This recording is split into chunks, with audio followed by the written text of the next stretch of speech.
What's up, guys? Welcome to the Chess Giant. This is Solomon Erdell, and today we will be covering the Caro-Kann Defense from Black's perspective. We dropped a few videos on Anatoly Karpov this week, so I thought we'd go over one of his favorite openings and also go over some of his favorite variations. Many consider Karpov to be by far the greatest Caro-Kann player of all time, and I recommend this opening for you positional players. This is not an opening that will give crazy, wild, attacking chess. Really, Black is looking for a solid positional game with better endgame chances due to pawn structure, and when well prepared, there's really no clear way for White to gain an advantage against this opening. The Caro-Kann itself starts off with e4, c6, d4, and now with d5 we see the Caro-Kann. Now here we're going to go over White's three most popular responses with knight c3, e takes d5, and e5. First we'll go over e5, and against e5, Karpov always played bishop f5. We want to put our bishop on f5 before playing e6 so that the bishop is more active. If we played e6 first, our bishop would be trapped on c8 or d7 and really wouldn't be doing much. After bishop e2, we now see a move like knight e7, just naturally developing the knight. And after castles, I think that c5 is a must. Some players resort to knight d7.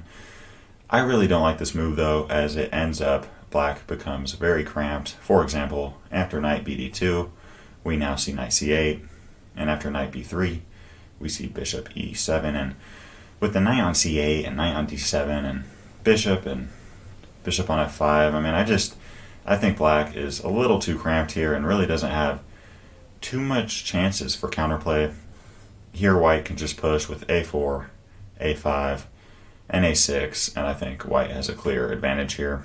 So after castles, Karpov's favorite move was c5, and this does two things. First off, it attacks the d4 pawn, and second off, it opens up the c6 square, making it a little bit easier to develop. Here we're going to go over two moves, d takes c5 and c4. If d takes c5, now we have knight e c6. We bring the e knight to c6, and later this b knight to d7. With playing knight c6, we're threatening to take this pawn with a tempo. So now we see bishop e3, defending the pawn, knight d7. Here Black is threatening to take the e5 pawn and c5 pawn. So really c4 is a must here for White. White has to try to break open the position. But now we can just take the pawn, and after a move like knight a3, doubling up on the c4 pawn, we can take on c5, take the bishop back, and after knight takes c4, we can castle. And I'd say that this position is roughly even. We have a solid bishop on f5, a nice knight on c5 and c6.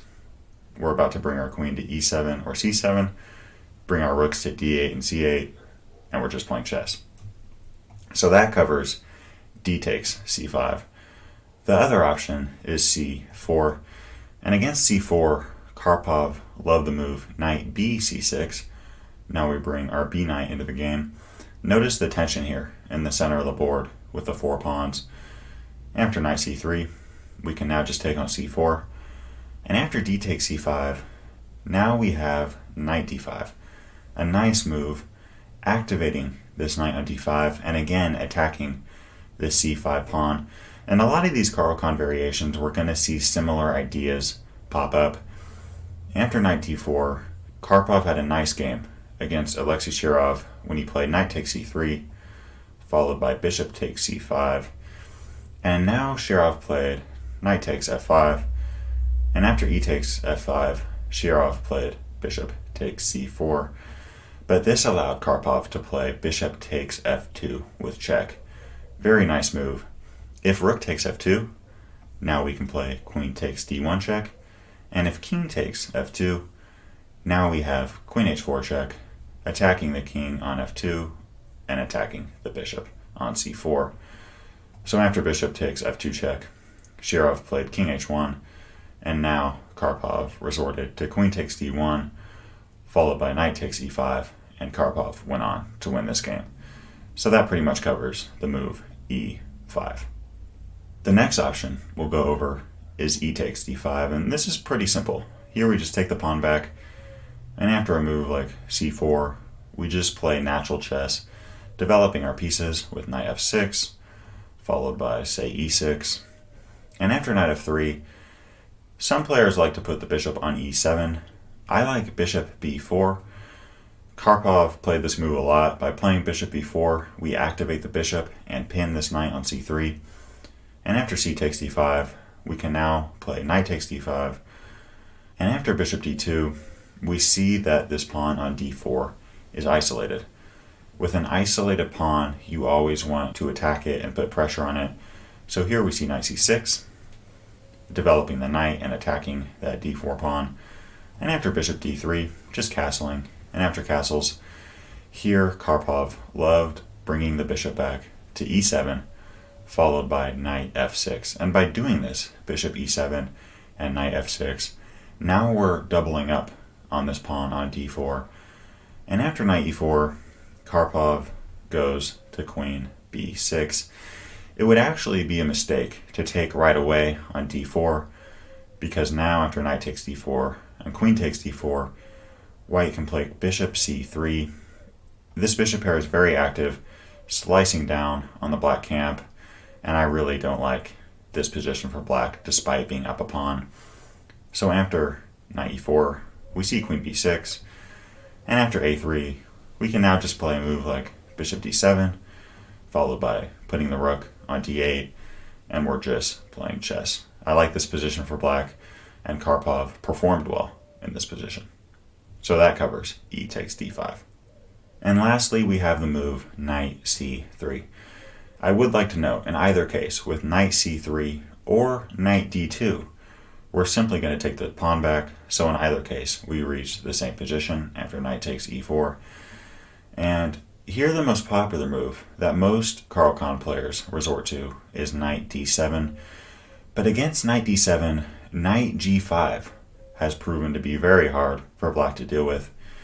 This knight on g5 is very active, and white has very strong attacking chess coming on the way.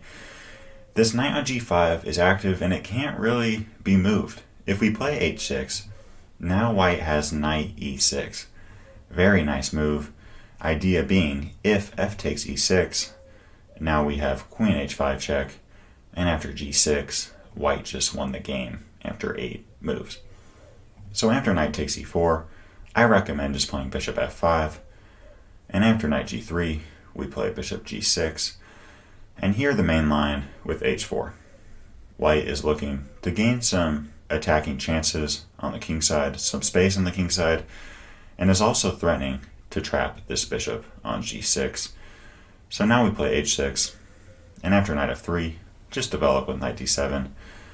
And after h5 and bishop h7, this bishop may seem cramped, but this bishop tucked away on h7 is pretty active, so here it's best for white to try to trade it off with bishop d3. And after bishop takes d3 and queen takes d3, we can now play e6, and now we're just playing chess. We're going to keep developing with moves like knight f6, you can put the bishop on e7 or d6, and we're just playing chess. Black is not looking to play super aggressive attacking chess here, but is wanting to get into the endgame. Black wants to trade down and eventually have a game with this expanded pawn on h5, which eventually will become a weakness. And if black can manage to trade the pieces down and head into the endgame, I think black is more than fine. So I hope you guys enjoyed this video. Let me know what y'all thought in the comment section below, and let me know if there's any other openings you'd like to see on this channel. As always, I'm wishing y'all a great day. Peace. Thanks for watching today's video. If you'd like to watch another one, you can click or tap up here. And I've got a lot more high quality chess content on the way. So if you'd like to subscribe, you can click or tap down here. I really appreciate your support.